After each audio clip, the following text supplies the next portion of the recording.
सिंहगड रोडवरील एकतानगर भागातील पूरग्रस्त नागरिकांसाठी मंगल कार्यालयात राहण्याची सोय करण्यात आलेली आहे।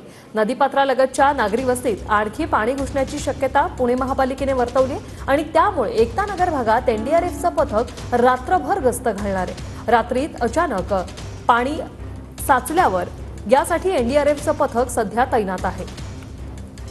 सिंहगड रोडवर असलेल्या एकतानगर परिसरामध्ये आपण पाहिलं की सकाळपासूनच या ठिकाणी मोठ्या प्रमाणात पाणी जे आहे ते सोसायट्यांमध्ये शिरलेलं पाहायला मिळालेलं होतं। मात्र आता संध्याकाळच्या सत्रामध्ये हे पाणी जे आहे ते आता ओसरायला सुरुवात झालेली आहे। साधारणपणे 1 तासापूर्वी पाणी जर आपण पाहिलं तर साधारणपणे 40 ते 50 फुटांपर्यंत पुढे होतं हे पाणी।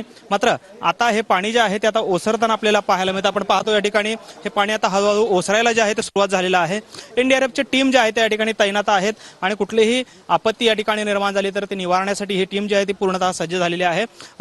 पुढचा नक्की एनडीआरएफचा प्लॅन काय आहे, कशा पद्धतीचा पुढचा प्लॅन आहे ते देखील जाणून घेऊयात। तर क्या आगे का प्लान है? आप रात भर यहाँ पे रुकने वाले हैं या फिर सुबह आने वाले हैं?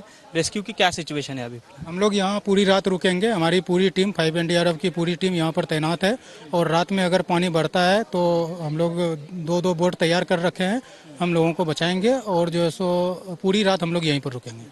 आपको कुछ सूचना की गई है क्या कि पानी बढ़ने वाला है या वापस? अभी तो फिलहाल कम हो रहा है पानी, आपको कुछ सूचना है क्या इसके बारे में? अगर बहुत ज़्यादा बारिश होता है तो स्वाभाविक है कि पानी बढ़ेगा और अगर बारिश अभी जैसे रुका हुआ है, अगर पानी रुका हुआ बारिश रुका हुआ रहता है तो पानी बढ़ने की संभावना नहीं है।